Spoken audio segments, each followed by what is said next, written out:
What's up? Welcome to a new episode of Movie Schmovie. This is episode 479. My name is Steve, one of the co-hosts of the show, and as always, I'm joined by Ron. There's a possibility that I had a twin in my mother's womb, and I ate him.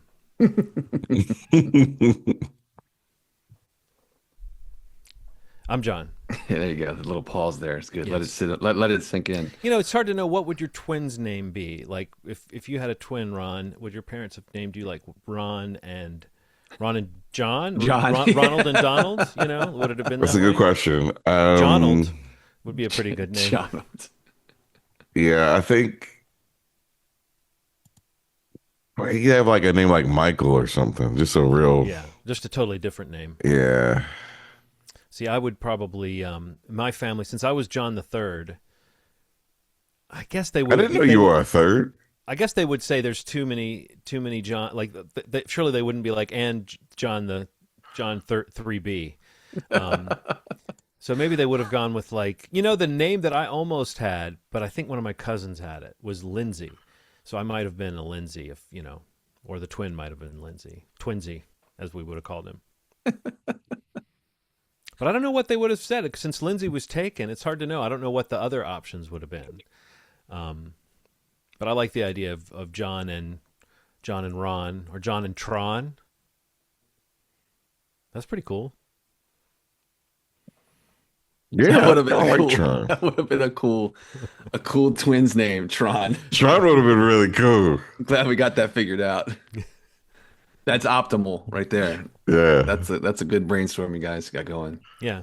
Ron and Tron. Ron, Tron, everyone's welcome to this new Ron, episode Tron, of the show. John. Anybody, Yeah. even if you don't rhyme with that, we're glad you're here listening. Today's episode, we're going to go over some trailers, some news, hit the required viewing, and then basically what else anybody has seen. Some movies, some physical media, some shows, I'm sure. But I guess let's start with some trailers. I mean, today, the day we're recording, like I think 2 or 3 pretty, high profile trailers. Some of them came out, and earlier this week there was another one I think we wanted to mention. But I guess we'll start off. I just wanted to mention Toy Story 5. Mm-hmm. That's I feel like you'll get some mixed reactions from just the conversation around there being another Toy Story. You know, people's feelings about going out with Toy Story 3 or Toy Story 4, just like the franchise in whole, like just continuing it. Some people don't love it. Some people are here for it. I'll watch any Toy Story movie personally, you know, if they keep making them. And, you know, I feel like personally watching the trailer, I walked away feeling like, yeah, I'll watch that. And I'll probably watch any Toy Story movie they decide to make going forward. But yeah, I don't know. There's just something about hearing those voices, seeing those characters. Like, it is such a staple in my life, and you know, and now my kids' lives, my wife. Like, it's just, I don't know. There's something super special, unicorn level, something about Toy Story as a franchise. For me, from you know the way I view it, and I think a lot of people hold it in such a high regard. And the trailer does something special. Watching it, you know, hearing the voices, seeing the characters, like I said before. The idea of bringing in technology, you know, because, you know, that's just today and that's the world we live in, you know, as parents.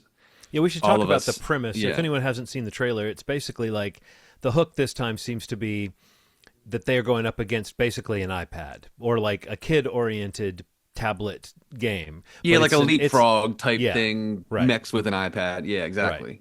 So they're going to be able to get in some stuff that's going to feel like it's commenting on AI.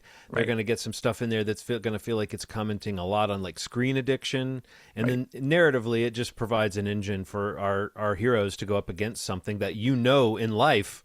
Like, I can tell you, Henry loved his action figures when he was a little kid, but he did not play with his action figures nearly as much as I did when I was his age. Like, he liked having them and collecting them, and kind of he would play with them, but he didn't disappear into other worlds with his action figures the way that I did. And it's like, you know, I think that was notable. And then of course we made the choice, some people would say the poor choice of you know, getting him into technology and screens, like, you know, from a fairly young age. So he did have those distractions. Yeah. But I think he's not alone in his generation as far as people that sometimes do, you know, sort of active creative things on on technology, but they also disappear just like we all do, and and waste time and get stuck in them. So I think that's a hook. And so I would say that, like, yeah, generally I think you kind of hit all my points, Steve. I think with the Toy Story movies, they always seem to try a little harder, maybe not a little harder, but they always try to come up with a good reason why it's back. And I think thus far they have typically had a pretty good story hook, a difference to make. This one takes on this idea. This one takes on this idea. This feels like an idea. So I think in the trailer, the stuff that works for me and gets me psyched is the stuff that feels new and different. And then the stuff that I won't say works against me, but just doesn't excite me is the stuff that feels very familiar. And so some of it does feel like, oh, they're back in a bedroom and they're making this kind of scheme. And then I think it is cool. They've transferred owners, that there's like the Andy trilogy and now we're in the Bonnie era of the series. I like all that. But yeah, there's certain things that make me wonder, like how many of the same beats. They even comment on it in the trailer. They're like, "Oh, I'm glad they're fighting again," talking about Buzz and Woody. I mean, some of that's going to be fun. But one of the things that was cool about the last one was it ended with a legit sort of change to the status quo, and this movie seems like it is dealing with the fallout of what happens at the end of part 4. So I don't know. I'm definitely on board, like you said, Steve. These movies always have something going on that makes them worth watching, and particularly the first 3 were really special to me. In that, I'll go back to my son. They were some of the first movies he watched. The first movie he saw in a theater was Toy Story 3. I was bawling at the end of that movie, looking at him and thinking about what that movie's about, and the way that movie ends, thinking that was going to be the last time. So I don't know. I'm happy to see these characters again, and yeah, I agree. They've got me kind of hooked with this series, even if there are about half the trailer does feel like this doesn't even look like new footage. This just looks like some of the similar shots I've seen of these characters running around. But, maybe a back to basics feel will work. It's just, sometimes watching a movie is a much more interesting experience than being sold the movie in the trailer. Yeah, for sure. Really recently, I say this because I don't want to, this is new information. A friend of mine passed away in Miami, and a lot of people don't know that she did, and it's coming up towards Maryland, the news. But we bonded in '95 over Toy Story. I bought the video game on Sega. It was one of the craziest things. I guess one of the things that we bonded over, she and I, was like, we were Disney Classics fans, and to go from the classics to Toy Story in '95 was revolutionary. It was like jarring almost. I remember my mother saying that she got sick looking at the movie. Like it was like too 3D for her. She's like, this is a whole movie like this? This is crazy. Well, the people especially looked pretty creepy. Yeah. And so I remember being a guy in middle school bonding with this girl who was like way more popular than I was over this movie that just like, it was cool that she was nerdy about movies. It was like one of the strangest. I was like, you watch all these Disney movies? She's like, look, I watch Toy Story, but I love the classics. And then we saw the movie and we like could not believe how good it was. It packed so much of a punch, given the medium had changed. And I was like, I think I'm in. I think I'm in for this. And I randomly think about this person a lot just because that was my entry point to Pixar. And I just want to say, rest in peace. I mean, once the information comes out, I'll be a little more forward about it. But yeah, and I think when I saw this trailer, I think I was looking for something a little newer, and I think I kind of agree with John. Like, it's a kind of a retread, but I watched Toy Story. It feels more like this felt like a Disney Plus thing more than it felt like a theatrical thing, and I think that's what hit me really quickly. I was like, this feels like the concept doesn't feel as grand as the other ones felt, but that might be for a reason. I think this may be the beginning of a bigger thing. Like we may be looking at a very small part of a very big story that's coming up. That maybe they're bearing the lead. Because there's always a big adventure, and this doesn't feel big enough in the trailer for me. But well, we don't know what the story is. I mean, yeah, we know yeah, that it's the first trailer. like there's a new toy that's Yeah. taking attention away, and we know that it brings Woody back, or the characters kind of are all in one place again. Yeah. So I don't know. There is something about the fact that this is like a minute and a half sort of teaser. Right. Is also another thing that makes it seem like you're not getting the whole thing. And I guess Pixar always does that, right? They don't market you the whole story. Yeah. So Yeah, it looks good. yeah. So another trailer that we've all seen, which is for a remake of the film The Trip, and this is directed by Jorma Taccone from Lonely Island, and starring Jason Segel and is it Samara Weaving, and Timothy Olyphant, another fave. And it's called Over Your Dead Body, or is it Over My Dead Correct. Body? Your Dead Body. It would be cool if I had notes, wouldn't it? But I do not. Yeah, and I honestly thought this looked really fun. I know remakes, especially unnecessary remakes at times of movies that, if it's an international movie that makes it to the United States, or a non-English speaking movie, I should say.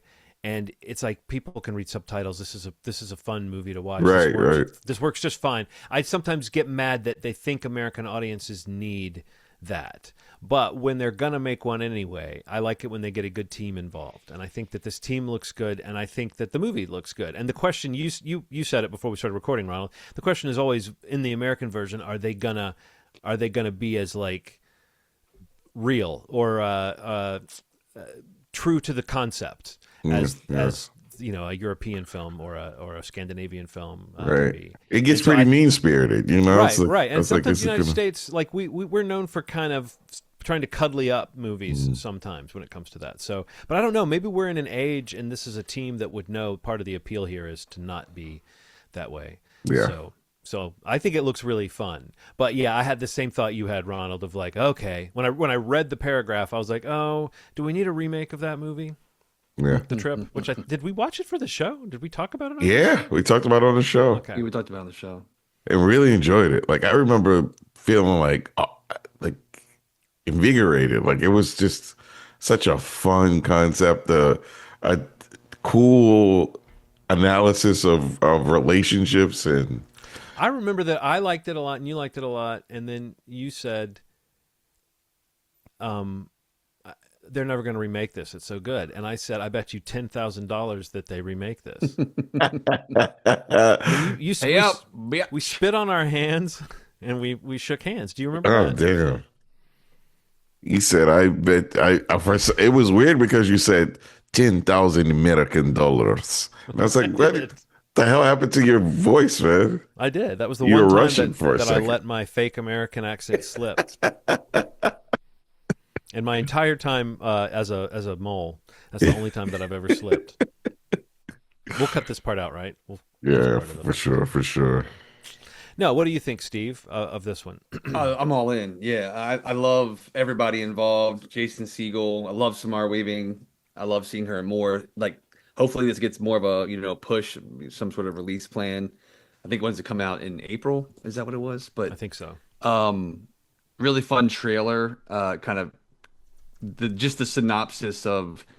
For those not familiar, did you already say a dysfunctional married couple retreats to a secluded cabin to repair their relationship, but each secretly plots to murder the other? That's great. I mean, it's great. Such a great concept. And they're great casting for that concept. Like Samara's kind of become this like scream queen, and to kind of see her in a movie like this dark, even though it's got comedy in it, it is dark. But yeah, but and also just see Jason Segel in some more stuff. I'm a fan of his. Obviously, he's kind of hit a run with Shrinking and whatnot. But yeah, this trailer is really, really funny, really good. And yeah, the Oliphant factor. Also, Juliette Lewis is in it. Yes, it's a cool cast. So yeah, I'm very excited. Prior to the trailer, I did not know, or maybe I saw the article about the remake, but I did not know that it was coming anytime soon and wasn't even on my radar. So this was a pleasant trailer to see come out today. Do you guys watch the Mummy trailer? Lee The Mummy Cronin's trailer. The Mummy? Mm-hmm, mm-hmm. Yeah. It's funny. I saw the I just saw the teaser in theaters. Yeah, not too long ago. Yeah, like recently, and didn't think much of the teaser. I thought it looked creepy, and I thought it looked like a cool, Right. interesting way into the Mummy kind of mythos. I thought it looked interesting in that way, and kind of just unique or something, a fresh take.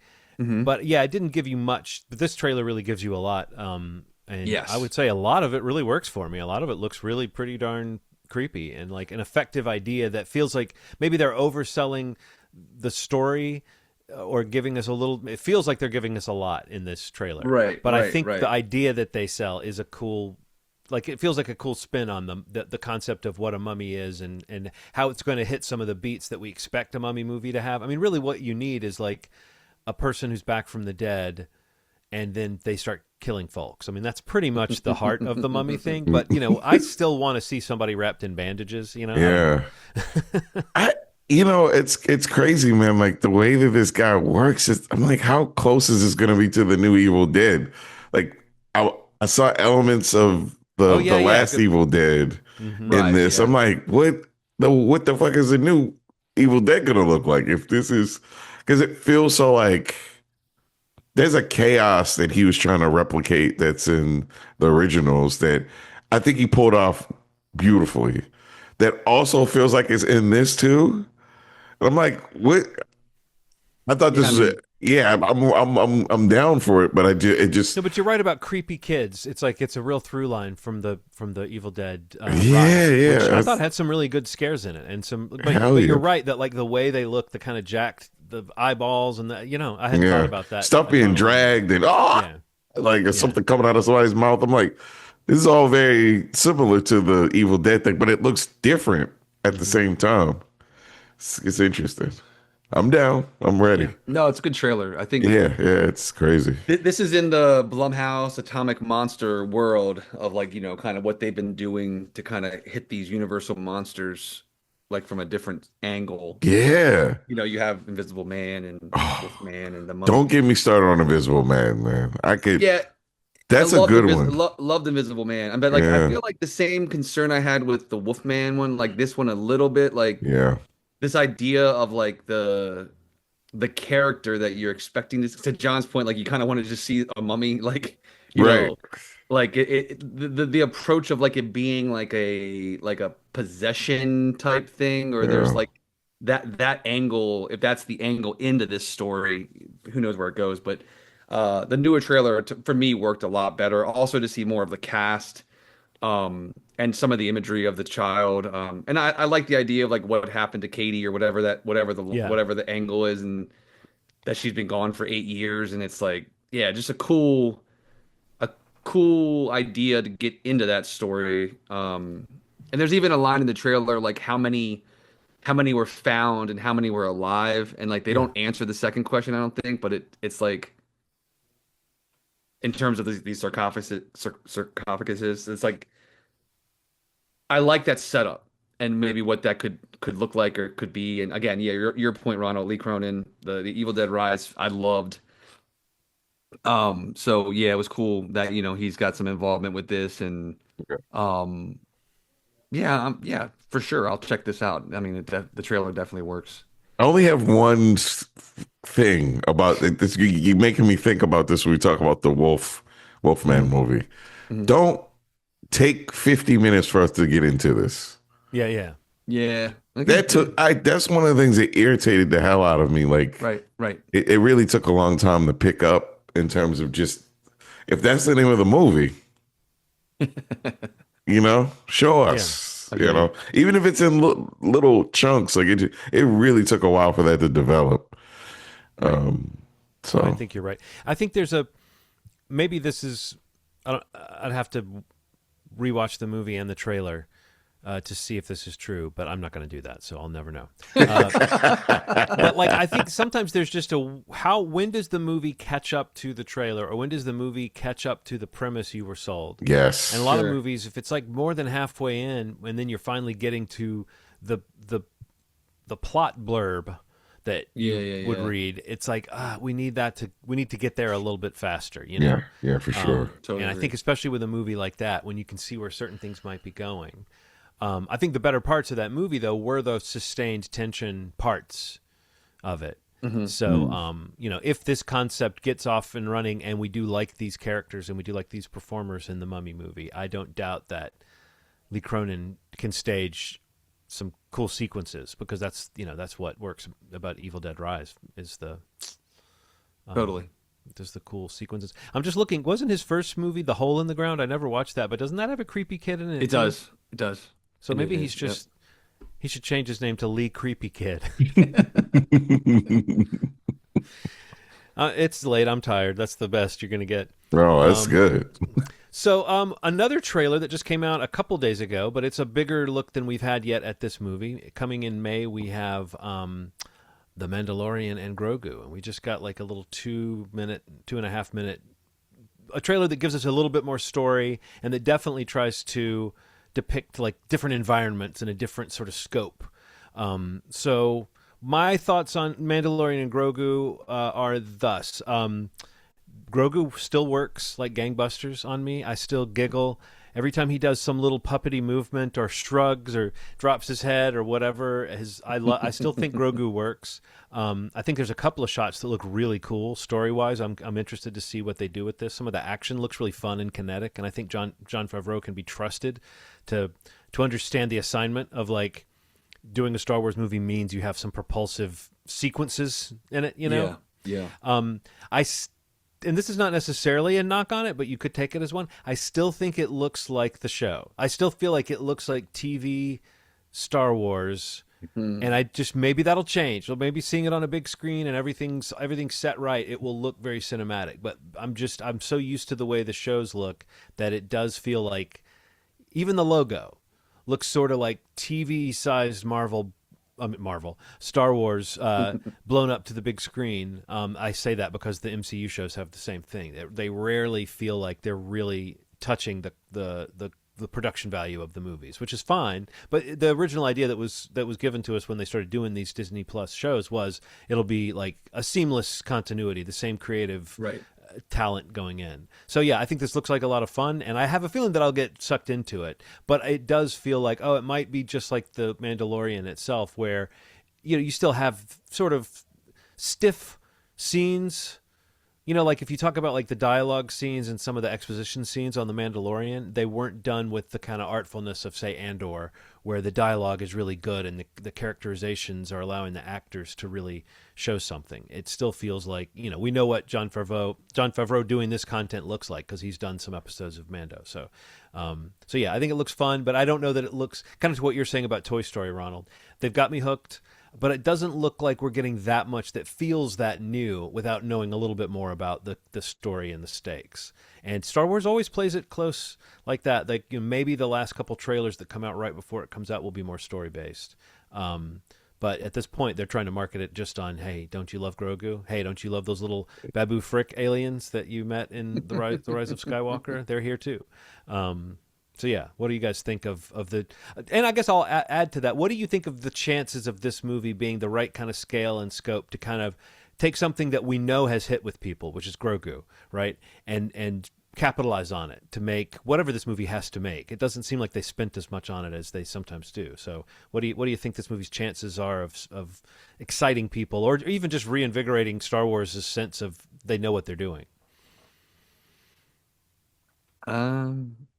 I think it has a good shot at like kind of reinserting Star Wars maybe into the mainstream a little bit. It's weird, like the timing of everything is feels very weird and off to me. And Star Wars itself feels in like a really weird rut right now, that obviously this is a bit of a like play the hits kind of approach to what has worked the best in the last, whatever 5+ years. Yes. Is this show and these characters. So it's like, I guess their best attempt to get some positive momentum going. And I think that's very clear in what you just said, John, in terms of, you have Favreau involved, you have the characters, you have what works so well with the show, and all that's kind of being packaged and kind of promoted into a cinematic theatrical experience.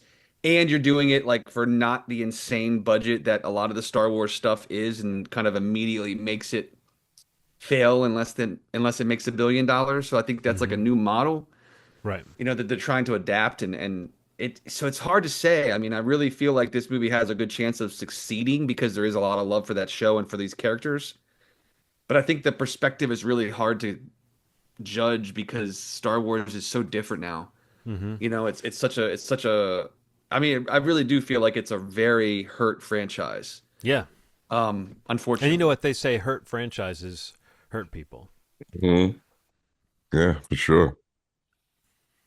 Um, I was gonna say, the I'm connected to this show because of COVID, and my brain is like, Sure. I was in a different place then, Mm-hmm. and I wonder how people are gonna feel about watching it not in pajamas. Right, right.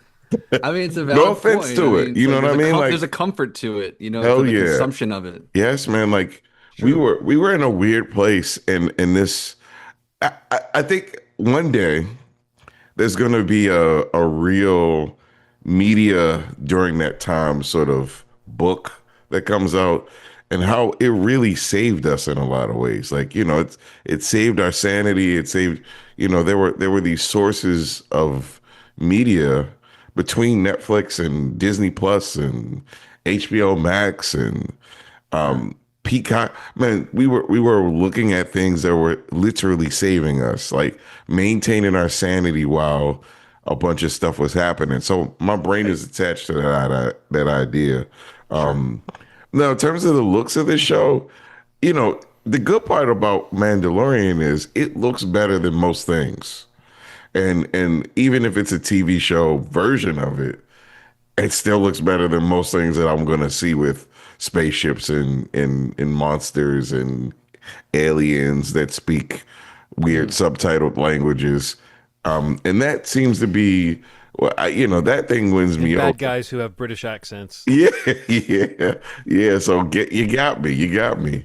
The good part about it, yeah, I think the bruise that you're referring to is just, man, I think the Disneyfication of things is a real stretch. It's like Disney's the worst drug dealers. Like, they're like, let's stretch this coke out. What can we put in it? Rat poison. What can we put in it? What can we put in here? We got some Ajax. We got, and that's what it feels like sometimes. Like, we've stretched these properties out to almost nothing. Like, they really cut it with everything. They cut it Sure. with the keep it strong. We need that fresh Colombian right off the boat. But for some reason, they keep giving us, they gave us this watered down. And I think that some of that has to do, again, Disney is used to presenting things and it not missing. And there's nothing wrong with that. Culturally, they win more than they lose. But if you ask the internet, they've lost. And I don't think that's necessarily true. But they've taken a chunk out of, like you said, we're trying to say this without being assholes. They have for sure bruised the property, the Star Wars property. Or I mean, even if we're going to be charitable and say it's the way things go with a franchise that's this Yeah. big, that like the Disney era has been like an extremely divisive era as far as, I mean, there were people that loved the prequels and hated the prequels, but it never felt as toxic as it does around certain shows like The Acolyte or certain movies like The Last Jedi and The Rise of Skywalker have a lot of like debate about them. And The Rise of Skywalker has been just all but memory hold by most people. People don't really like, there's more that people don't like about that movie than that they like. Yeah. And so people have kind of tried to back away from this feeling that it was supposed to be the biggest movie yet, and it ended up being kind of a wet fart for a lot of folks. So I kind of think that, like, whatever you think of that, how do you keep a franchise alive for that long? Disney can do it, like they are evil, but they can make good shit, Yeah. So I don't know. There is a way that it could have been just smooth sailing, but I guess what I'm wondering is, in this modern age, with the way that like fandoms on social media work and everything, I wonder if it could have ever been like a home run and not hit the same kind of culture war turbulence that it has hit, because it has just made their intentions seem really confused. And that's why something, down the middle idea like, hey, you like The Mandalorian and Grogu? Well, we're going to give you a movie about The Mandalorian and Grogu. It's like, okay. I mean, by all accounts, it's practically like some scripts from the show that were smashed together and then turned, like some stuff that would have been in season 4 that have been turned into a movie. I've heard conflicting reports about that. Jon Favreau makes it sound like this material was different, and he has the scripts for season 4 like sitting on his desk ready to go if they greenlight it.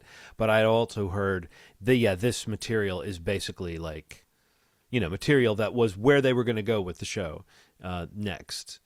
So it's just, it'll be interesting to see how it holds together as a movie. But it looks fun. And there's that weird, creepy snake thing, the white snake in the cave part. That looks like a good monster. I like that. Yeah, that's cool. I like good monsters, Ronald. Me too. I haven't quite latched onto like the way the huts look, the fully CGI huts. Still look a little bit weird to me. And then when they cut to the puppet, if they ever show you the puppet, it just looks, that's what Jabba looks like to me. Yeah. And I understand why they don't do that with the new ones, but I almost feel like maybe they should make the CGI look like the puppet.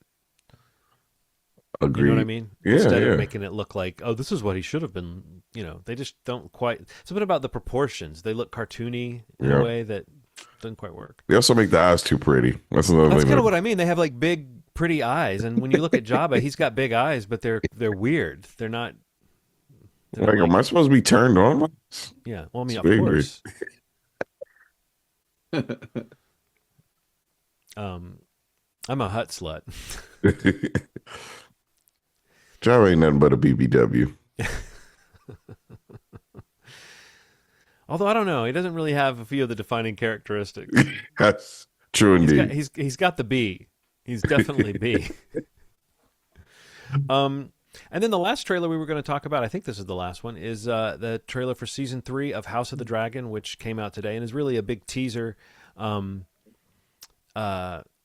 for, I don't know, there might be a little bit more of like a character focus or story focus in the later trailers, but this is a real catnip trailer to people like myself that know the lore from the book Fire and Blood, that like, if you know what they teed up at the end of last season, like it gets rough, really fast with this war that's kind of kicked off now, but amongst the family. So it promises to be a huge season, and I've even heard them say that like there was a lot of like battle scenes and stuff that went into this season that made it kind of an epic season. And last season was a little bit more like leading up to that than necessarily having those things. So yeah, I mean, I'm fully hooked on this show. I love it. I do think, having enjoyed Night of the Seven Kingdoms so much, it's like you watch this and it seems like a shrewd time to drop this trailer, because it is a little bit of a way of saying, okay, Night of the Seven Kingdoms ends this week, and then here's this reminder that this epic shit that House of the Dragon can do, it makes it feel more special maybe, now that we've had the sort of more good-natured, simple, streamlined storytelling on the other show. So it feels to me like Game of Thrones, the universe, is in a really good, or Song of Fire, what is it, Song of Ice and Fire? Is that what we call the whole franchise? It seems to me like it's in a good place. It's like they are at the point where we might be able to talk about this show and these shows without talking about how badly the original show ended. I feel like there's potential now to have like, I used to think about that with Star Wars. It's like, well, if I liked the first 3 and then I didn't like the prequels, it's like, well, that's a 50% average right now of like quality. You want to get away from that. And I think Game of Thrones is now edging towards having like 2 or 3 kind of seasons that weren't great, and then a lot of other seasons that were great. So, I love this world. And I think that like, the way Night of the Seven Kingdoms plays with with the exact dialogue taken from the novellas, and the way that House of the Dragon plays with these family stories and these epic stories that they tell. Sure. It just underscores to me what a fucking great storyteller George R.R. Martin is, and like how good he is at cooking up plot and character. And it's really strange what has happened to his series. The fact that he is now stuck on a book that was supposed to come out 15 years ago, or maybe not 15 years ago, but a long time ago. Long enough, yeah. And he is now working on all these other projects, and he's written supposedly 1,500 pages, and he's still going. So, yeah, very weird franchise, but I like these current shows a lot. Ronald, what did you think of the trailer for House of the Dragon? Exciting. Count me in. I don't know if they do like family politics quite like. I've never quite seen it done like this. Like Game of Thrones is always these kingdoms and relationships within the family, and I love it. I love it, and it the fact that it's just the relationships alone could be a show, and then you throw in a dragon, yeah, and you throw in some mysticism. It's crazy. It's crazy. It's I don't think you get any more perfect. I don't love every, I didn't think that every episode was perfect, but I think that there's perfection in the type of storytelling that they're doing. And I just, I'm in. Steve? Yeah, I feel the same. I mean, last week we were talking about Night of the Seven Kingdoms, and it's just like, yeah, you want, however you feel about, how Game of Thrones ended, I think they're in a little bit of a sweet spot right now where they are kind of getting these spin-offs off the ground pretty successfully. House of the Dragon is a success, and Night of the Seven Kingdoms has definitely caught on as like kind of a successful show. And it's kind of it's one of those things where like the season's ramped up with every episode, which is a huge success. Mm-hmm. So to kind of see this one coming out with this trailer, which is going to air at the end of the season finale, which is this Sunday, just to tell everybody, like, hey, come back, we're back. Like, you're going to get a nice helping of Game of Thrones in this year, in that, mm-hmm. you have a new show, and that's kind of their plan, is to kind of have these things, alternate years or alternate seasons, and to get, and there's other ones in development that are going to be happening, so that they can kind of keep that appetite satisfied. And I think it's kind of a pretty good move on HBO's part to kind of have these come out this year, basically within 6 months or so of each other, just to kind of really kind of double down on what people want to see on HBO, which, this genre, this property is massive globally. And the trailer's great. I mean, like to see the characters, to see the scale, like John mentioned, to kind of see that you will see those battles and those fights that you had hoped for maybe in season 2 that we just didn't get for a lot of reasons, including the strike and the kind of reworking different things for the season. But yeah, the trailer's really great. Always love seeing dragons, and dragons with fire. It's just really cool. And it's kind of cool too to see this season coming after Night of the Seven Kingdoms, like, in terms of the timeline that these spinoffs are placing you in this world, to kind of see the juxtaposition of peak strength Targaryen dragon, and then you get into Night of the Seven Kingdoms, and you're like, none. It's just like the remnants of, like, there are no more. No, I was just saying to Henry this morning, I love that we've gotten like in the shows, 3 different like eras of the Targaryen family. That in Game of Thrones, there really are no Targaryens except for a few secret ones, and then Daenerys, and she's like alone in the world, and it's like this whole feeling of like, we hear the history and it's horrible to be a Targaryen alone in the world and everything, and but we don't really know what that means, and then we now have seen them at peak strength, or at the moment where they start to fall, but like they have the dragons, they have their atom bombs, right. And then we've seen on the new show this era that's like not like panicking to hold on to power, but it's like there's a lot of talk about how they have dragons on their banners and dragons on their armor and dragons on their shields, but there's no fucking dragons anymore. And dude, like there's talk about the weakness and the vulnerability there, and we know that like there's a couple of opportunities. There's some rebellions and a few major like insurrections that have to be put down by the royal family that could make for great like movies or miniseries set in this world. And I've heard tell that they're trying to develop one of those like big rebellions or battles to have it maybe a miniseries or maybe maybe a theatrical film. I know that that's one of those things they keep talking about. Oh, cool. So cool. there's a lot of really cool storytelling that could happen, and there's even characters in this show that could be a big part of one of those. Like so, like it's a cool universe, and they typically have cast these characters well. So yeah. Yeah, no, it's exciting to see it, and I think that's a big approach, to kind of getting these spinoffs working well, is that piece that you just said, like, to kind of get a different flavor of this family or this dynasty and other families too, like the ebbs and flows of their strength and their power, but the through line is, this iconography, this dragons, and like the knights, and yeah, I don't know, it's really great stuff, I think, and I really the trailer, the trailer's awesome. So can't wait for that to start. Before we move on to required viewing, we wanted to talk about a few people that have left us recently. And I guess the big one for movie fans or just anyone who's aware of culture, I suppose, Robert Duvall died at age 95 this last week. Crazy. And what struck me immediately was I started thinking of course, the classic films he's in, whether large roles or small, Apocalypse Now, The Conversation, Godfather 1 and 2, and then his, like different eras of his career, really, where he kind of came out as a different sort of guy. I mean, he's in Network. A lot of people like Tender Mercies, which was a big movie for him. They loved him in the Western, the television miniseries Lonesome Dove.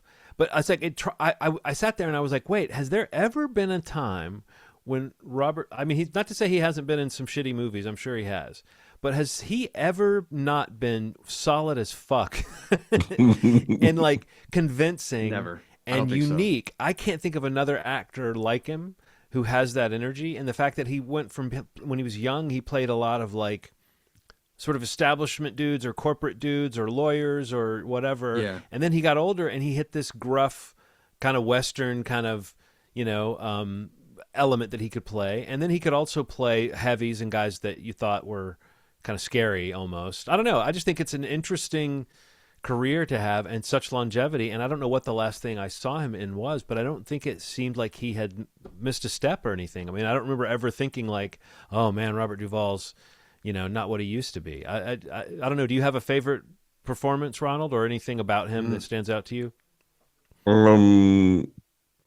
Godfather, right? Yeah, no, that's tops to me. But man, I feel like we saw him at Days of Thunder, man. Yeah, something we saw him about recently. Yeah, I don't know what it is about that performance.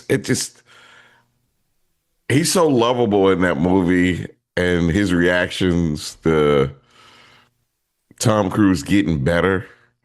It's just like this. You just gotta hone it in. We know you're good. We know you're an asshole. Just make it work. And then when it works, Robert Duvall's like, that's all I wanted you to do. There's something about that. It's just simple. That effortless charisma, man. He had it. He had it, and it's so strange seeing all these people pass away. You want them to stay forever. These people are forever in our experiences with movies, and the cool part is we can. It's like a picture. We can pick it up and watch it again and see him in motion and recite some lines. But damn, it's really sad to hear that he's passed. Even when somebody's old, you want them to live forever. Yeah. Especially someone like that who seems like they have kind of what we were saying about the Cragley guys. Like he's been old for as long as you can remember. So yes. It's hard to accept that now he got legit old. Yeah, for sure.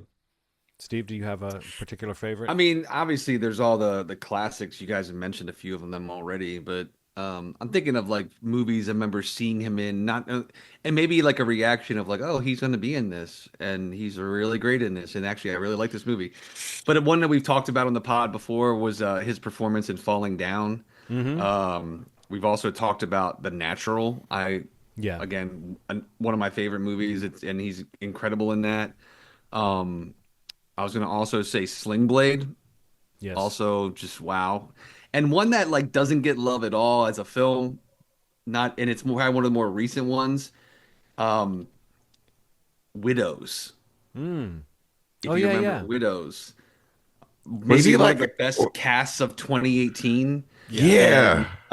And Holy Steve shit! McQueen film, and like he's in That's a that, great and he's movie, fucking man. great in it, and everybody's great in that movie. But yeah, it's one of the more recent ones, and Mm. he was also in that other one that actually probably the most recent one, little more slight, but what's the Netflix Hustle, the Adam Sandler movie Oh yeah, that came yeah. out about the basketball coach. Mm. He's in that too, a Who is smaller he in role. that? He's one of the team owners, or like he's Oh like wow, or something with the team or the organization, like from got the you, got you. sports the team side, 76ers, I think. But yeah, no, just yeah, to John's point, like I feel like he's just one of the more consistently great actors, like even in not maybe some not great movies, he was always so fun to watch and just so like I don't know, as silly as it sounds, like, and it's a weird thing when you look at like I don't know, the modern era of acting. I don't know what you want to call it, the new Hollywood that he was a part of, but like real actors, like just Yeah. like Mm. truly. And I was fortunate enough to meet him when I in one of my older jobs. He was in a film, maybe not one of his better films, but uh, what was it called? Gods and Generals. It's like Mm-hmm. uh, Civil War movie, yeah, right? Civil War movie, right, right. That like had some. They did a lot of press for it in the Baltimore D.C. area for a lot of the military branches and things like that. And like him and I think Scott Cooper and a couple other actors from that movie were in town. And I mean, like to be able to meet a legend like that, and he was so kind and so nice and just like a real person. That was a highlight of that job as a part of my history was to meet him during that. Um, but yeah, man, what an awesome life. I mean, yeah, like you said, Ronald, like anytime, even when he's that old and he lived such a long, successful, full life, it seems from all accounts. But yeah, sad to see him go. Glad and appreciative of all that he did and all the films that, like you said earlier, like we'll always be able to watch these things, and he's always at least very good in pretty much everything he's been in. Yeah, I'll just throw out there. I mentioned a lot of stuff that is like what he's best known for, but I always love seeing him pop up in To Kill a Mockingbird, which I think may have been his first His first movie, yeah. on-screen role. Yeah. And also a movie I believe he directed this movie. Yeah, he wrote and directed this movie from 1997. And it's really good. The Apostle. Oh yeah, great. That's one that is since he wrote, directed, and starred in it, that might be a good one. If you folks, if you haven't seen that one, put it on. It's got a great cast. Billy Bob Thornton, Farrah Fawcett, Walton Goggins, sort of an early role for him. Miranda Richardson. Yeah, totally. I mean, similar to when Robert Redford died, this is just a guy who's been kind Totally. of like, and when Robert De Niro goes, it'll be this way too, and when Al Pacino goes, it'll be this way too, where you just go, oh yeah, kind of what you said. Like for whatever reason, we've grown up with these guys as like examples of acting, Totally. and Yeah. he's just one of those people. And the word gravitas, we haven't said it yet, but that's the thing. That's the Duvall thing. He brings that. And you can maybe train someone to do that, but I think he feels like a guy who really had that, and he brought it to his acting. So you sort of feel like there's something special about that. And then Tom Noonan, not an actor who's had quite the career, but a guy who's definitely like an exalted that guy actor. If you followed his movies, you know probably some of these films I'm about to reel off. He has important parts in Manhunter. He plays Francis Dollarhide. He plays. I also think he's the bad guy in Last Action Hero. Yes. He's in. He's Frankenstein in the Monster Squad. He has a great part that kind of plays on his career, I think, in House of the Devil. So as long ago as 2009, he was kind of doing one of those like, it's like a cameo role in a horror film. Dee Wallace also has a small role in that film, so it felt like it was the kind of casting, like Ty West got some of these actors that are known for horror to be in some smaller roles. That always feels like a move you can do sometimes with independent horror. And Tom Noonan in that plays a guy who's like perfectly creepy and nice, and he plays it so quiet and gentle. And if you know his roles and the kind of parts he can play, he could play creepy, and he could also play like really like earthy and folksy and gentle kind of. So I just think that he's a real presence, and he's one of those guys who I think he was like a pretty poetic soul and maybe even a writer, and I don't know what all did he do, actor, director, and screenwriter. But yeah, some of the things he was suited to play on screen were some of these kind of monstrous parts. And I think it has a lot to do with his physicality. He was like 6'5" and had a real kind of placid stare that was unsettling if he was playing something, kind of monstrous like that. So yeah, Tom Noonan was just somebody, when I saw his name come up this week, he died at 74. Just a couple days ago. Oh, actually, he died on Valentine's Day. Rest in peace, man. Yeah. Well, that's our little trip to Downer Town. Does anybody want to mention anybody else? I mean, it's also not as much about entertainment, but I say because Jesse Jackson did host SNL one time when I was a kid, and it stood out to me. I think that's that's another like era-defining voice person that, certain things he stood for when I was a kid. He was one of the first people who introduced me to those notions. You know what I mean? Like he was like the symbol of like a mainstream voice that was talking about some of these racial concerns in a very potent kind of mainstreaming a lot of that talk he's been around as long as I can remember. So that's a big deal. Yeah. I always thought there was like he always got a bad rap for not being Martin Luther King. You know what I mean? Like, I don't know what that is. Like, it's like you aren't quite that person for people. So any other attempt to, he's been there since the beginning. I don't know. I didn't want to say it, but you brought it up. Like, I actually am really disappointed in you that you're not as good as Gandhi. Thanks, man. Thanks for saying it to me, because I felt it. Every time I would do something, you just like, I could see you get the Arthur fist. It's kind of like get the balled up Arthur fist. Anytime I see you kind of screw something up, I think Gandhi would have knocked that one out of the park. Yeah, Jesus Christ would have did better than that. Yeah, Jesus Christ too, Steve. You're so not Jesus. I just want you to know that. So sad. Yeah, man, and it just felt like during that time, the civil rights movement, there was like Malcolm X, Martin Luther King, and then everybody else kind of fell to the wayside in terms of like, anytime somebody would do something, it's like, he's no Martin Luther King. It's like, what? I mean, I feel like some of it is like, he was great, but there was also like a great deal of people were following him and helping him, and he was charismatic as shit. It's like there were other people that helped with the movement. So it's it's a strange thing that has always bothered me about Jesse Jackson. That stigma probably can't. I mean, he was literally on a balcony when Martin Luther King was assassinated. That's a heavy thing to walk around with. Yeah, it is. Witnessing such trauma and how weird the world can turn on you. But yeah, rest in peace. Rest in peace to Jesse. And yeah, we won't look to see who else has died, because surely someone's died in the last 10 minutes. Yeah, somebody did. McSteamy. Yeah. Is that Eric Dane? Yeah. Yeah.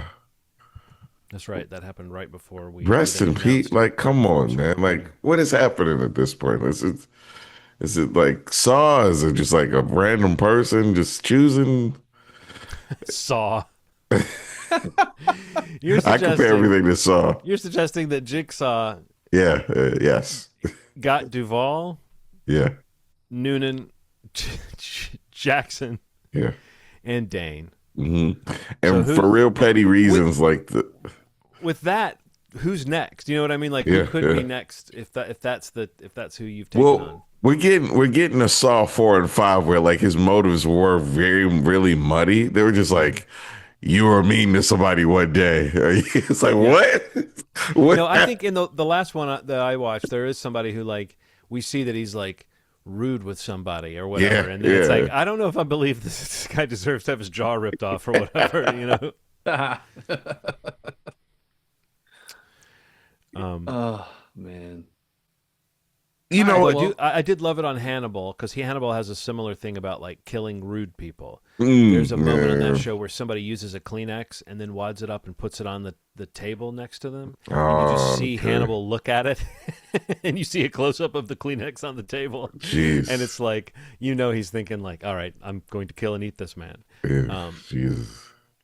this boogery man. But let's move on to required viewing. I will pull up my image. let's see it. Let's see. How's it going to work this time? There you go. Hey, yeah. There you go. Fit right between them. I fit right in. I should have a little sim, Yeah, There's your symbols. little thing on the top of it. Yeah. little sim diamond, whatever you call those. So yeah, talk about why you picked it. Why did you inflict this on us? Yeah. Sorry, guys. Yeah, I said the same thing to him. Man. So yeah, I picked this year. Well, I guess yeah, 2025's Twinless. Just been hearing about this movie a lot, even back at the end of 2024, from some of the festivals that it was at, Sundance, specifically. But this is written, directed, starring James Sweeney. Also stars Dylan O'Brien, Lauren Graham. This is a movie about a young man grieving the loss of his twin brother, who joins the support group for twinless twins and meets someone, and a relationship starts. And yeah, this is a dark comedy. I just heard great things. Like, John had talked about Send Help recently, and I've just heard such great things about that movie in general. And there's a bit of a Dylan O'Brien moment happening, I think, just because of his charm and charisma in doing press for that film. That's kind of put this one back on my radar, that I never got to catch when it was kind of around, first came out on digital. So yeah, I don't know. It just seemed like a good time to capitalize on his moment that he's having and go back and check it out. So yeah, what you guys think, or did you know about it? What'd you think of it as you came to it? It was on my radar, as they call it. It was on my radar. I'd heard about it. I'd seen the poster. I thought it was really cool that just so random. So the lady that's hosting the therapy session is Tasha Smith. She has a twin, Cedra Smith, which I thought was really dope, which made me want to see it even more because I love Okay. Tasha Smith. I don't know. I kind of saw her as a like a smaller character.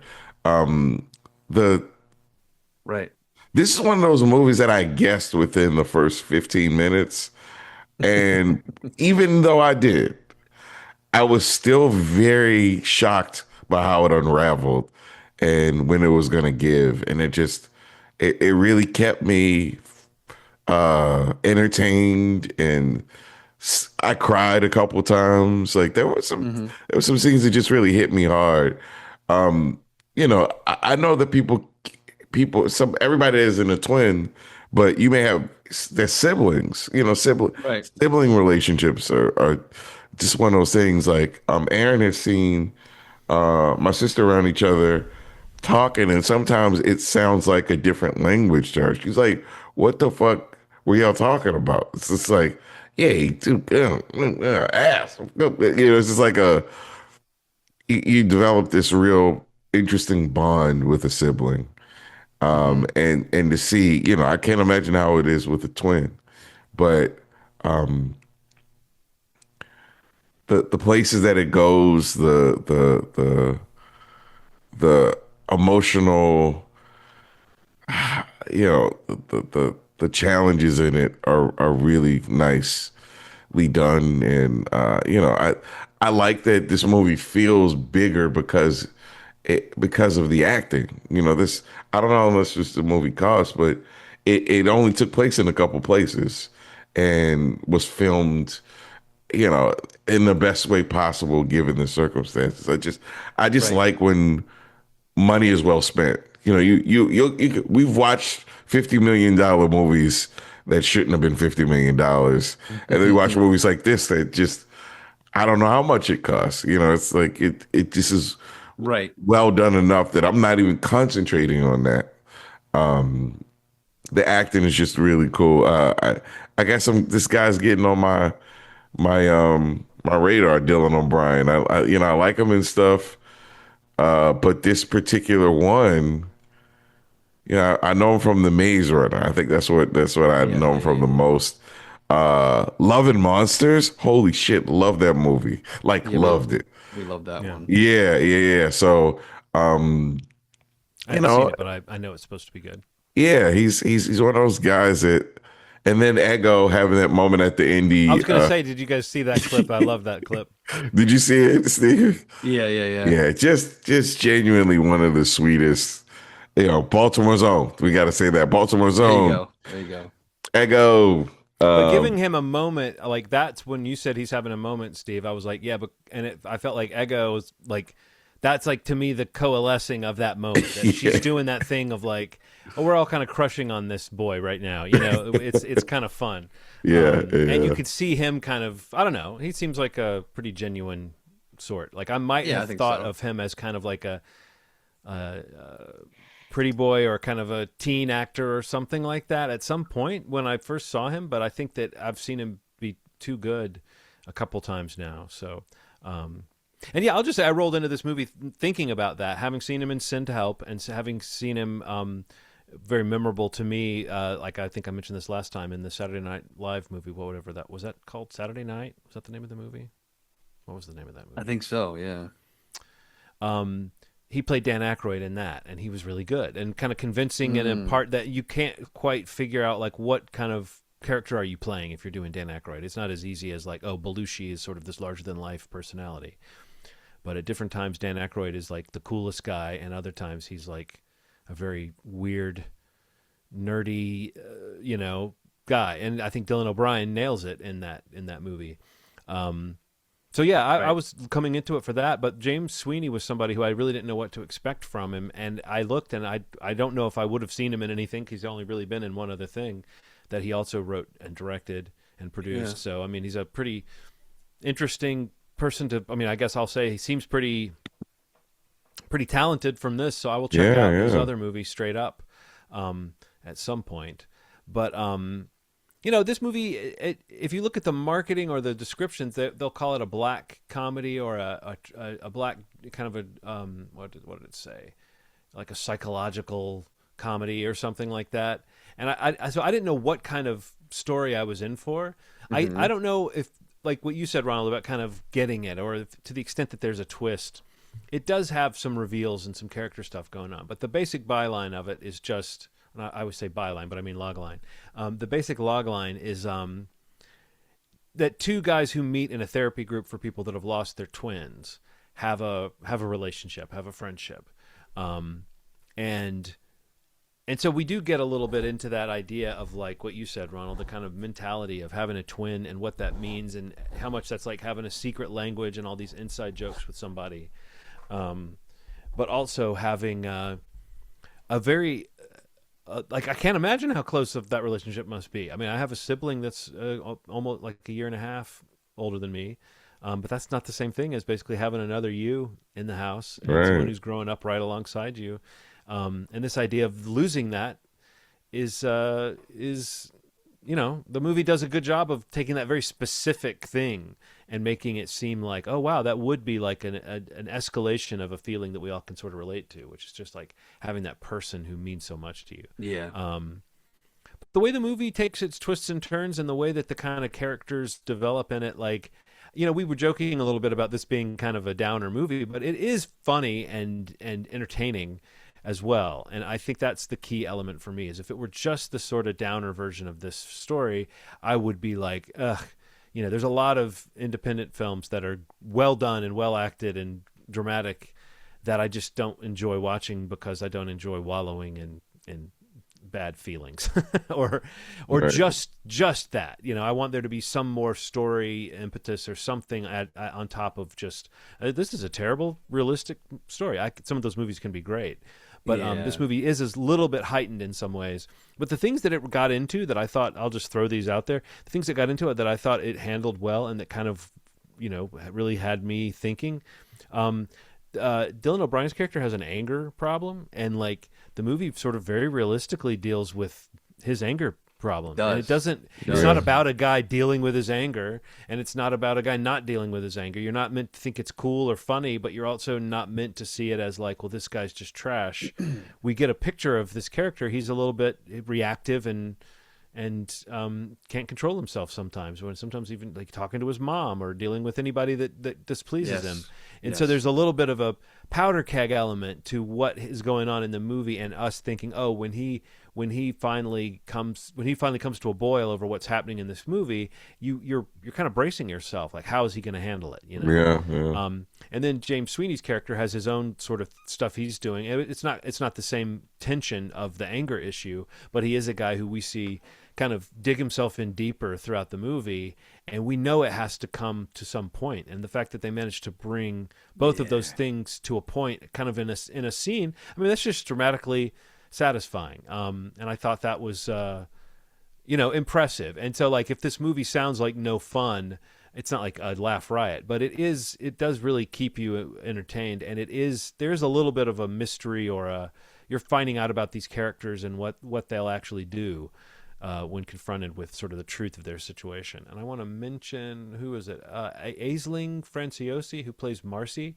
Yeah. She's really good in this, as is Lauren Graham in kind of a small role. But Marcy is such an interesting character because I think that I'm bringing her up because she's sort of the pinpoint of the kind of comic tone of the film, in that Marcy is a good person and a sweet person, and she's smart and fun, but she also is kind of a high-strung nerd.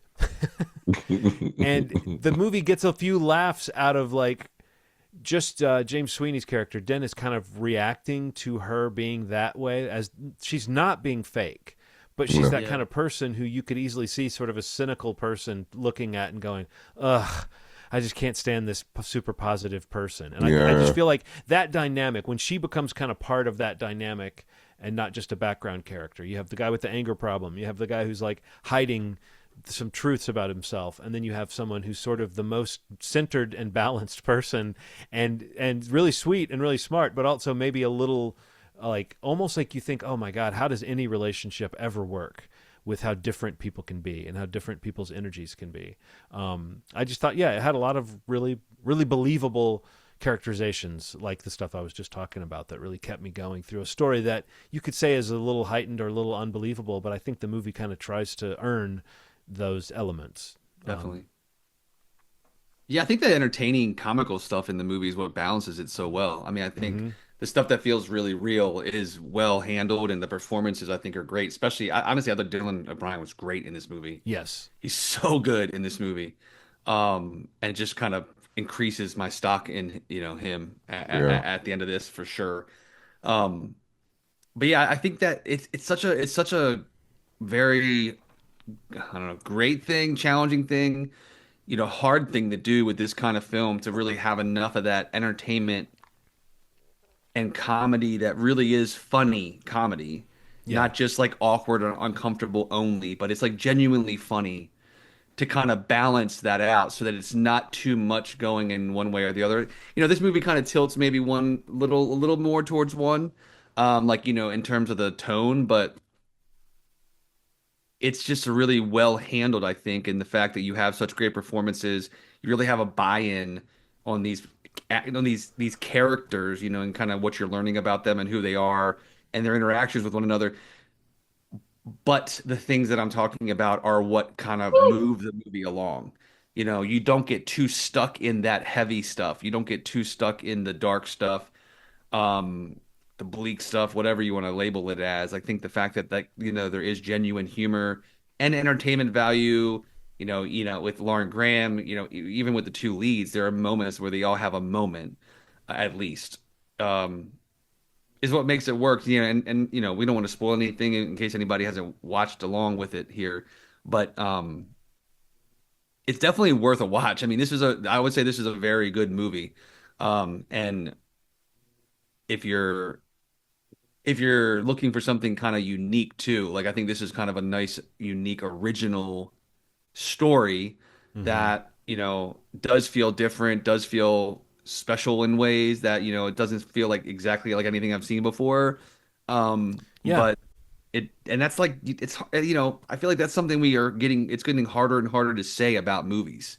Yeah. And this genuinely felt unique and different and special in a really kind of fun, entertaining way. So yeah, I really enjoyed it, and yeah, the Dylan O'Brien stock has gone up for sure for me. Yeah. I mean, I like him a lot already. Like everything we've all mentioned, I've always enjoyed him, even in movies that I really haven't really liked the movie. I kind of dig him, and like kind of his vibe, and um, and obviously he has I think he's got um. I was gonna say, I just lost my thought. He's got a hook into the Taylor Swift world, so I'm well aware of his love there as well. So he's in the All Too Well short film that she did for that song. He's awesome in it.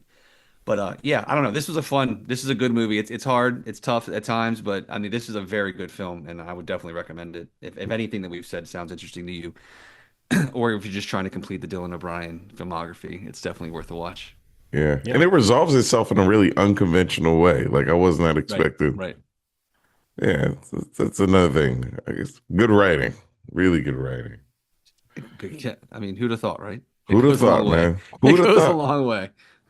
Who'd have thought? Yeah, I mean, ending at a moment where you might think like, oh, okay. Right. And then as you sit with it, you're like, oh, yeah, I don't need to see the next moment. I don't need to see what happens after this, because it gives you just enough sort of fuel for the fire. It's not like a mystery necessarily, but it does end on a note of like, you can choose to interpret that scene as, well, now things are going to go one way, or now this is a one-time conversation, or maybe these characters have something that lasts. But I think we did a really good job of not spoiling that movie. Yeah, I don't want to. Yeah, I think we I know. I was just thinking about how it seems like it would be very easy for us. I think that with required viewing, sometimes it's silly not to talk about plot elements. But this one, I think, because it's a recent film and it does have the high possibility that people are listening to this segment without having watched this particular movie. I think that if hopefully we just sold you on it, and I'm glad we didn't ruin it. Because I do think not knowing quite what kind of movie you're watching is a little bit part of this. Like not knowing how much, like you said, Steve, does it tilt towards the drama? Does it tilt towards the comedy? Does it tilt towards the sort of almost thriller elements that are yeah, I like that. I like that about it a lot. The theme song to Kingdom Hearts is simple and clean. That's what this this was. This was a very simple and clean review. Yeah. Well, I guess that's my turn then. I'll put up what do you got? The image we put up when it's time to choose a new required viewing film. Cowboy Lizard. I should have his mouth moving. He should be the one he should say, "Hey, what's the next pick?" You don't know how long it takes a lizard to arrange a movie screening, so he likes to know first. So Lizard, I'm whispering in his ear. We'll talk about this later. But the film I am picking is one that I had on my list for a while, and then Ronald, you mentioned it a few episodes back at some point, and I said, "Oh, that's actually on my list." A film that I've been wanting to watch again for a while. I saw it a long time ago, and it seems like it's about time to revisit. From 1987. Yes, we're back in the 80s. A comedy film. Largely self-financed by Robert Townsend, Hollywood Shuffle. Oh. And I'll just say this: it's a clean 1 hour 21 minutes, fellas. So I've given you an easy assignment. If you don't know this film, you should just know it has to do with Robert Townsend playing a guy who wants to be an actor in Hollywood, and just is encountering all the. It's almost got like a sketch format of like different vignettes and different scenes, but it's all about the absurdities of being a black actor and like what they expect you to do and the kind of stuff that you might have to do to have the sort of career you want to have, and like what it means to sell out to a largely white industry as a black man. But also there's just the comedy of commenting on the culture and stuff of the time. And I remember it being like a movie that got name checked a lot after it came out. But yeah, I mean, I can remember a few moments from it that I think will hold up, and I can think of a few moments from it that I don't know if they will hold up, but it's a funny time capsule of comedy in the 80s, but also this particular kind of thing. Like, this is early, right? I mean, Robert Townsend was ahead of a lot of people with commenting on this kind of stuff in comedy. Like a few years later, we would have In Living Color. We would have the whole, I mean, like, I think you got a couple Wayans in this, but this is like the beginning of seeing the Wayans. So, yeah.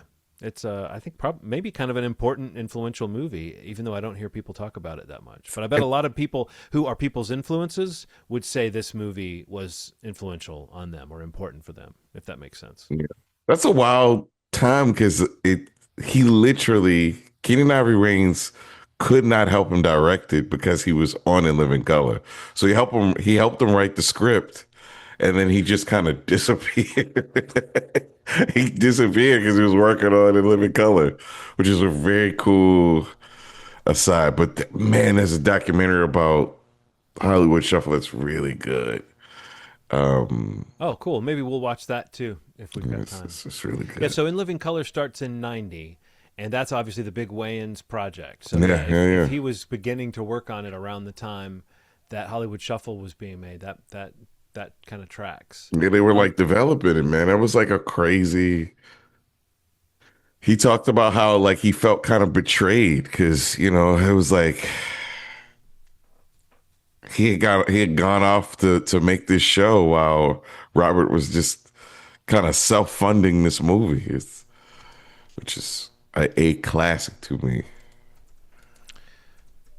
So the Hollywood Shuffle doc is called. Do you know what the name of it is? I don't know. The making of doc. I was trying to let our listeners know what that's called as well. Well, I don't see it, but you can.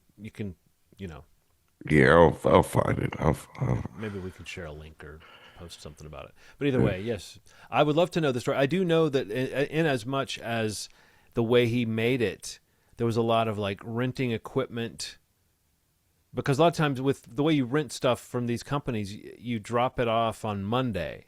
So if you rent for Friday, you pick it up on Thursday, you pay to use it on Friday, you can't bring it back till Monday. You technically have 2 more days with the equipment. I just remember hearing stories about that kind of like really penny cool. Pinching and stretching the dollars. But I think they shot it over like a small amount of days over a long time. Like this movie was made over a long period of time, but they only had a few like relatively few shooting days. So yeah, looking forward to watching this one again.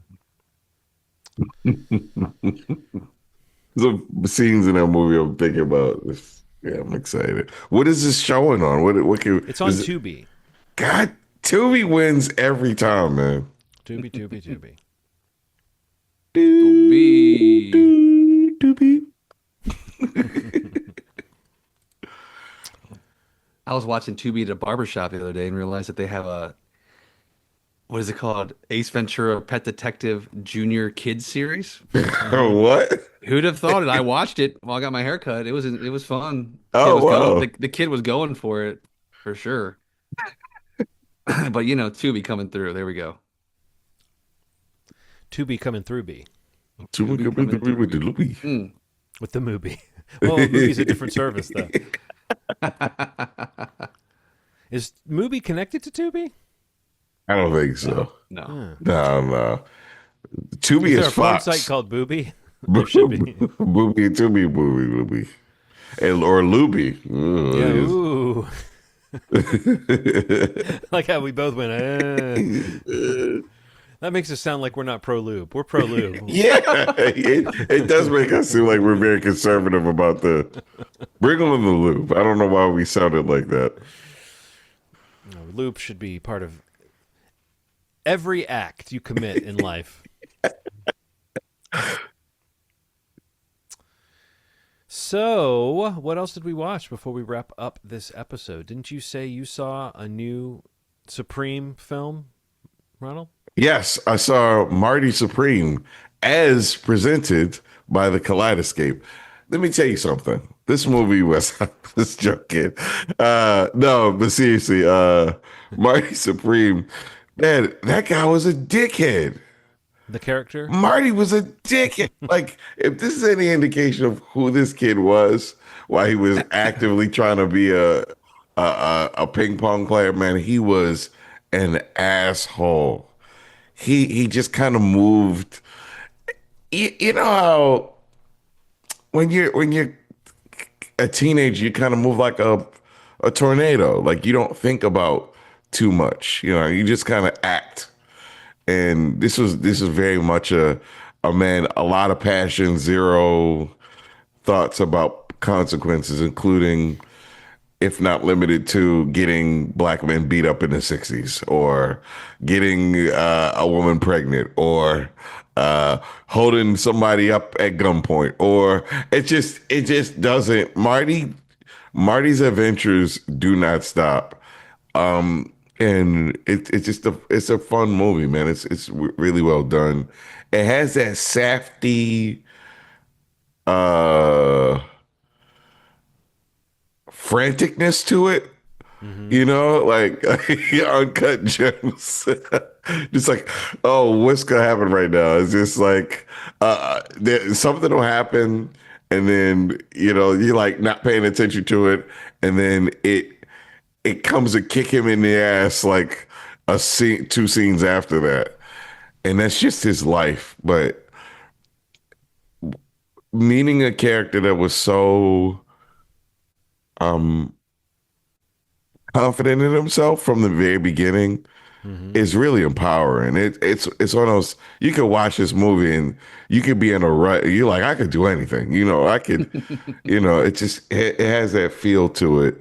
Watching him move around with Tyler, the Creator, and Gwyneth Paltrow is just kind of a amazing presence in it. And Odessa, I don't know how to pronounce her last name. Ozian.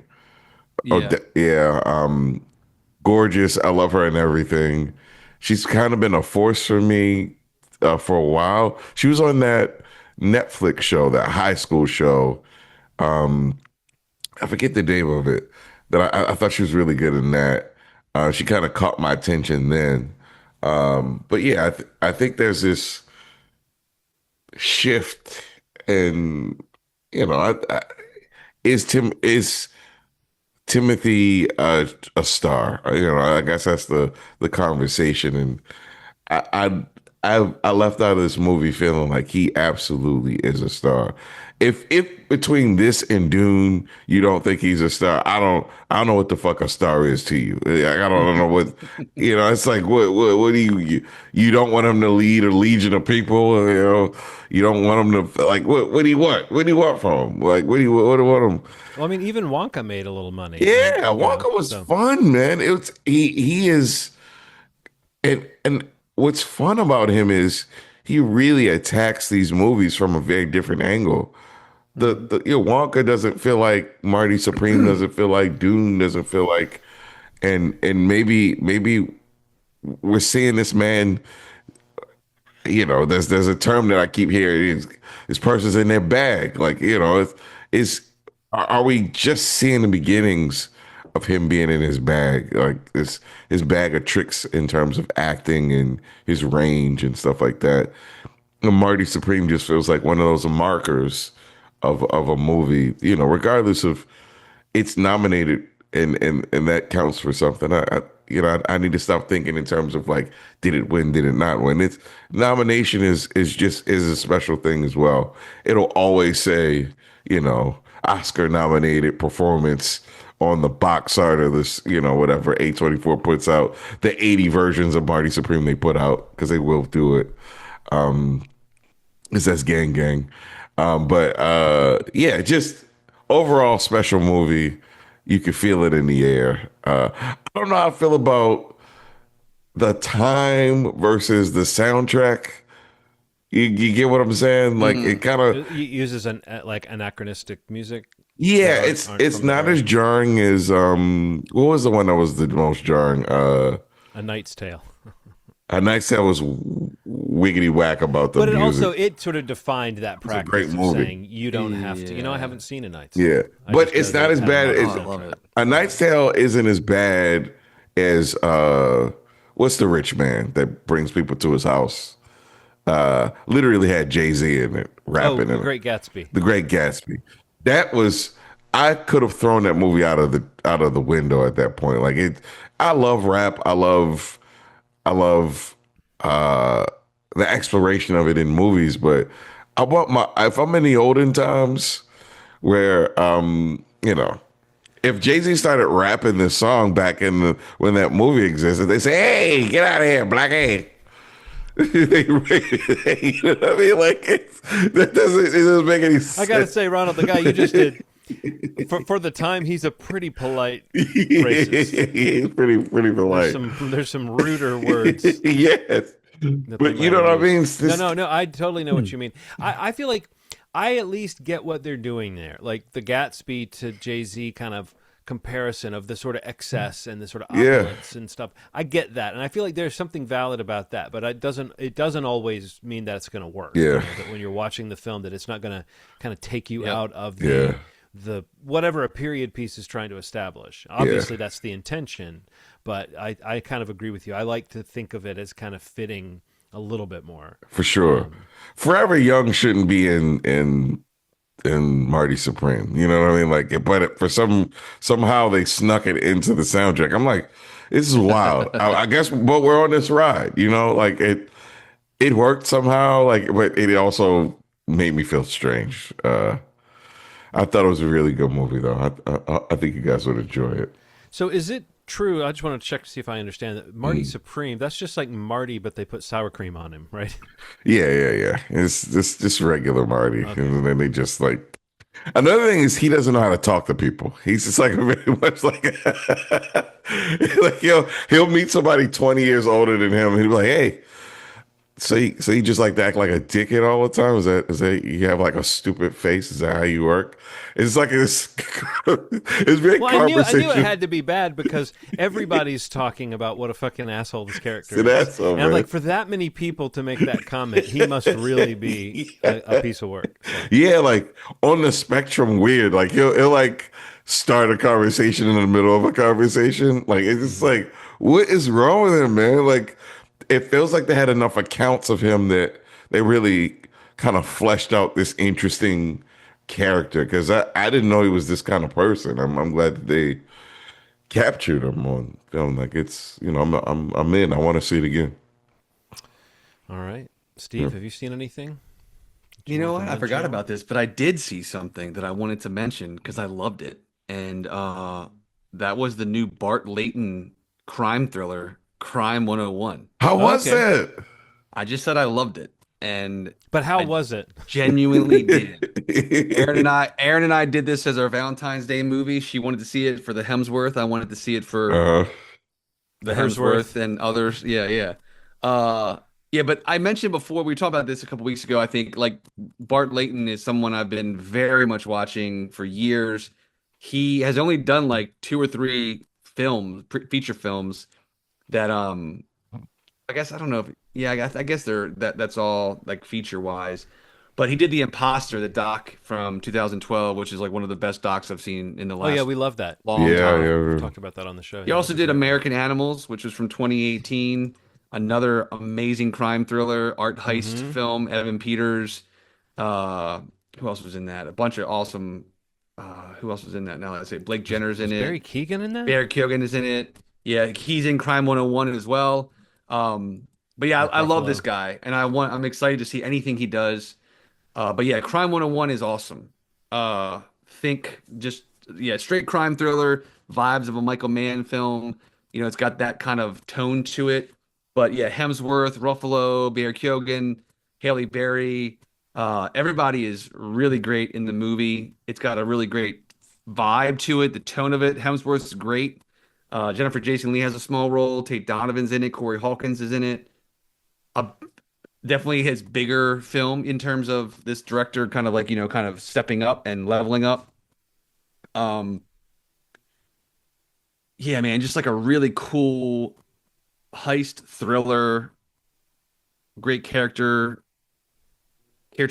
character performances, um, motivations, class dynamics, capitalism. Like there's a lot of great themes in the movie that really kind of think play into each other really well. And yeah, honestly, like it's the kind of movie I want to watch in the theater regularly, and they don't really have a lot of these. So, if this movie registered for anyone, or if you've thought about it, or hey, maybe I'll check it out, like go see it in a theater. It looks amazing. The cinematography is great. Score is awesome. But yeah, you just see some movie stars on the screen. It's like you don't see them in these kind of crime thrillers anymore. And yeah, I genuinely loved this film. Like it'll be, it's gonna stick around for a while, I hope, on uh my list here. I mean, it's early days, but like so many things worked so well for me. Ruffalo's doing Ruffalo as a detective. He's got that mode he gets into, but he's great in the movie.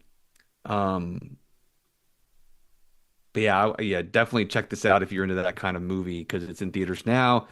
Uh, did okay over the weekend. I think it kind of overperformed a little bit, but again, it's like these budgets are kind of out of control, I guess.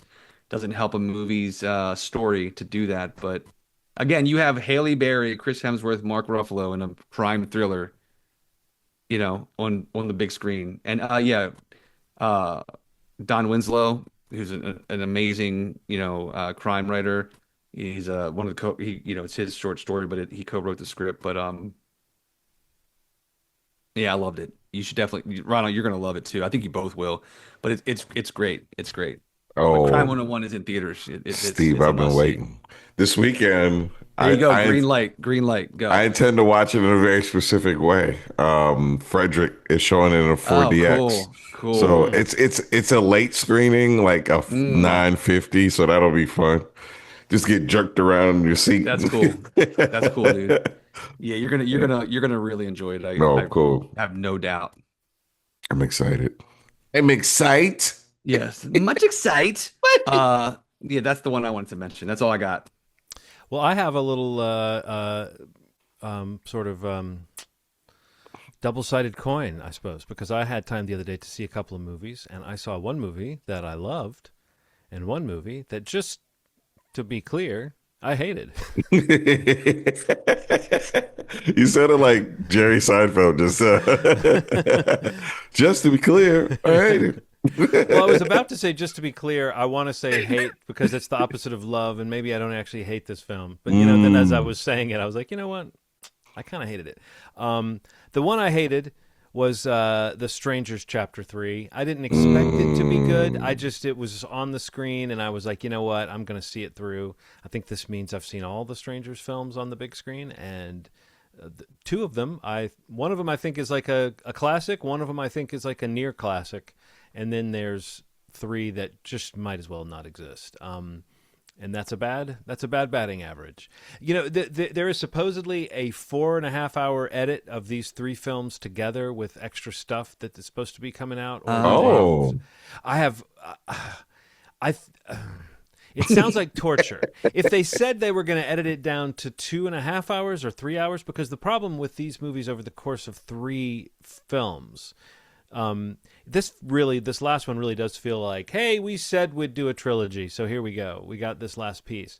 But these movies do not need, if you put them all together, they do not need to be as drawn out as they are. So it to me seems absurd to do a 4.5 hour version. I could see a 3 hour version of them maybe working a little better. Each movie does have its own little separate thing it's trying to do.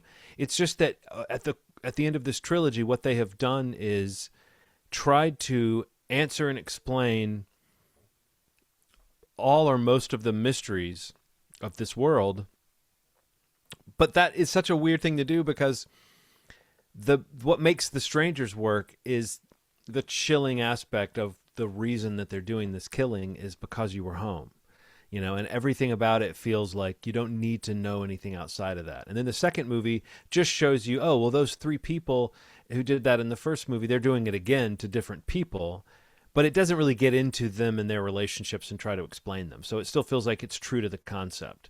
But by the time this third movie ends, it's like you go, oh yeah, I now know why they say, is Tamara home or is Tamara home? I now know why they say, because you're here or because you're home. And these movies, they had to change it. They can't say because you're home because none of the people in this trilogy are at home and they're all like visiting this town. So I don't know. It's just there's a couple of good scares in this, a couple of good quick jump scares. There's a couple of moments that are sort of effectively done in terms of the just the horror of what's happening, but overall this is not good. I remember telling you guys there's a stretch in the second one that is actually kind of, in slasher movie sequel terms, kind of a fun section of like cat and mouse chasing around that just escalates and escalates, and it actually involves an element that is similar to something that happens in Send Help. Send Help and this film have a similar kind of wildlife involved. But I would say it still doesn't earn its reason to be. Like if I looked back at any of these three movies, I might pick that section from the second one and say, this is some effective set piece. But I don't know that one effective set piece in three movies is a good, is a good record. So yeah, did not like The Strangers Chapter 3. Maybe I've downplayed these movies so much that if you ever watch them, you'll go, oh, they're not that bad. Maybe. So maybe by saying hate, I'm creating a window where someone can crawl through it and enjoy something about this film. But I did not like it. And the one that I loved, or pretty well loved, laughed throughout, but whenever I heard about this movie, I was like, I got to check this out, and I wanted to see it on the big screen because all the festival reviews for it were so strong. And it is Nirvana, the band, the show, the movie. I want to see it so bad. The new Matt Johnson joint. Yes. Matt Johnson of The Dirties and Operation Avalanche and Blackberry and the upcoming Anthony Bourdain biopic starring Dominic Sessa, which sounds really good. Based on how good Blackberry was, I sort of feel like maybe Matt Johnson has a handle for taking on like an unconventional sort of nonfiction thing. But this movie's just funny as hell, and it's just good-natured, laid-back, funny. If you've seen Matt Johnson and think he's funny, then you know the way in which this film can be funny. Jay McCarroll, right, who is the other star of the film, is also really good. He's a little bit the straight man, but right, they're both fun and funny in this. It's based on a web series called Nirvana, the band, the show, and that's Nirvana with Nirvanna. It's to explain it, it's like you don't need to know anything about the show to see this movie. It helps if you understand a little context. But what this movie does, if you've seen the trailer, I won't say anything about it, except I will say it involves time travel. And one of the things they do is repurpose old footage of these guys from like 2008, of them when they were much younger, and they integrate it with the guys now. So there's a little bit of that Back to the Future 2 thing of going back and seeing the old movie, but from a different perspective kind of thing.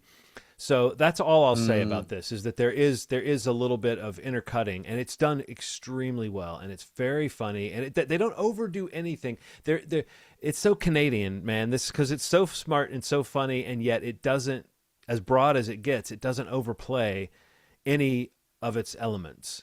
And the way they achieve the time travel, when it's explained, Matt Johnson, because they know they're being filmed, this is like a mockumentary, they know they're being filmed, so he can look to the camera and say some things that are very meta. And one of the things he says, when you understand how the time travel works, he actually turns to the camera kind of disbelieving and say, no, that's too stupid, isn't it? But that's really how it works. And the other thing that's very meta is they do reference Back to the Future, and this is in the trailer, where he says, because they're humming the Back to the Future music, and then Matt's like, wait a minute, no, we don't have the rights to use that. And then he turns to the camera and says, if you're seeing this in the theater, you should thank your lucky stars, because this movie's only being shown once, or something like that. But no, it's just very fun. I mean, again, to keep saying it's funny, I don't want to oversell the charms of this movie, but I just thoroughly enjoyed it, and it really does take you on a ride. There's a couple of moments that are just like, holy shit. And because of the nature of the movie, you see how they can kind of get out of certain situations they get themselves into. Yeah. But it still is like such an interesting spin. And it it's the two-man band that they're trying. It's a little bit Flight of the Conchords. The whole thing is they want to have a show at the Rivoli, which is a big, important kind of seminal club in Toronto. And everything around that was the plot of the original series, is they want to get a show at the Rivoli, and the gag of this movie is like, oh, it's 18 years later and they're still trying to get a show at the same club, and they still haven't done it yet, so very Flight of the Conchords in that sense. But yeah, if I'm making it sound good, or if you like these guys, you like this Matt Johnson, you've seen his stuff, I want to see I this. think you can find, there's the Nirvana, the band, the show was a web series, and then it was an actual television show. So there's like a web series version of it that ran for a couple of years, and then later it was brought back as a, I think on Viceland, as an actual, Yes, it was Viceland. slightly more produced show. So there's plenty of this material out there you can find if you want to see what the spirit of this film is. But this is all new. And I suppose to fans of that show, this is going to be like a great, like, oh, I can't believe they came back and did something like this. But if you just watch this movie, you get enough of a taste of what the background is. You just sense these guys have been filming themselves for a long time, and they've been talking about like how they're going to, their set list and what they're going to open with and how they're going to get the crowd. And it's just very, very silly and right up my alley. Good, silly fun. Cool. Can't wait to see that. Makes a nice double bill with The Strangers Chapter 3. Sounds like it.